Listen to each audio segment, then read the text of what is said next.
적정 수익률이라는 개념 자체가 어찌 보면 무의미할 수도 있어요. 제가 정답만 말씀드릴게요. 맨 마지막에 제가 적정 수입은 급여 플러스 투자 수익이라고 써놨습니다. 내가 어떤 창업 아이템에 창업을 하려고 한다. 내가 이걸 할 건가 말 건가. 그럼 내가 버는 돈을 계산할 수 있어야 되는데 내가 그 창업을 통해서 벌 수 있는 돈은 내 급여라는 부분과 그 다음에 투자를 해서 벌어들인 돈을 합해서 총액이 나올 거예요. 그 돈이 내 마음에 들면 창업을 하는 거고 그 돈이 내 마음에 안 들면 창업하지 않는 겁니다. 그런 개념이 바로 여러분들이 아셔야 되는 개념입니다. 또 한 가지 제가 방금 전에 뭐라고 했냐면 투자 수익률을 계산할 때 정확하게 계산하는 게 중요하다. 예를 들면 제가 이런 얘기를 들어요. PC방을 창업을 했는데 한 달에 한 700을 법니다. 700을 버니까 평소에 내가 700만 원을 벌어본 적이 없어요. 700을 버니까 막 감동스러워요. 그렇게 내가 이 돈을 이렇게 많이 벌게 됐구나. 그 다음부터 차를 외제차로 바꾸고 펑펑 쓰고 친구들과 술도 양주 먹고 그러면서 돈을 빵빵 씁니다. 왜? 나는 700만 원이나 버니까 연봉이 8천, 9천 가까이 되잖아요. 그죠? 그러니까 막 돈을 그렇게 씁니다.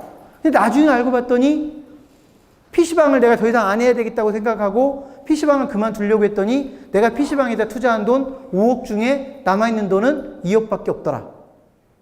3억은 어디로 갔지? 3억 어디로 간 거예요? 그동안 술 먹고 쓴 거예요. 무슨 말이냐? PC방 창업을 했으면 창업에 들어간 돈이 몇 억이 있었을 것이고 그 중에 시설비나 컴퓨터 사는 돈에 들어갔던 돈은 그냥 처음에 투자하고 끝난 게 아니라 결국 내가 매월 벌어들이는 돈에서 그 돈들을 비용으로 빼줬어야 돼요. 예를 들면 한 달에 300만 원이든 400만 원이든 빼줬어야 돼요.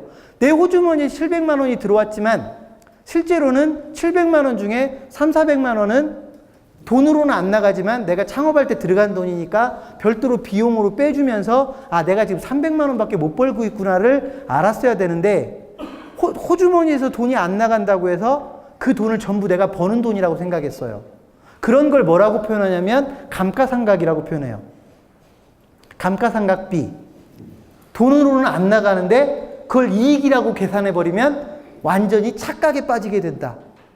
그래서 투자 수익률을 계산할 때는 그런 것들, 눈에 보이지 않는 비용, 또 중요한 게 대표자 인건비, 이런 것들을 투자 수익률을 계산할 때 반영을 시키지 않으면 완전히 잘못된 투자 수익률을 계산해내서 잘못된 판단을 하게 된다는 얘기입니다.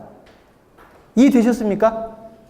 좀 어렵나요? 제가 좀 시간을 빨리 쓰려고 하다 보니까 좀 어려운데, 자, 조금 이따 제가 실제로 그 수식을 보여주면서 여러분에게 실제 사례를 가지고 설명을 좀 더 드리겠습니다.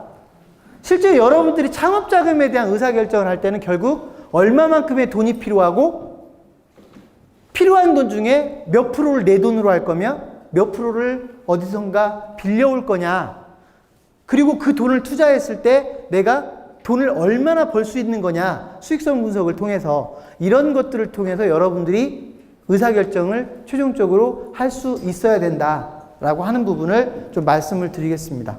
그 과정에서 창업자금 문제 해결을 어떻게 할 것인가 2교시 때 설명을 하도록 하겠습니다.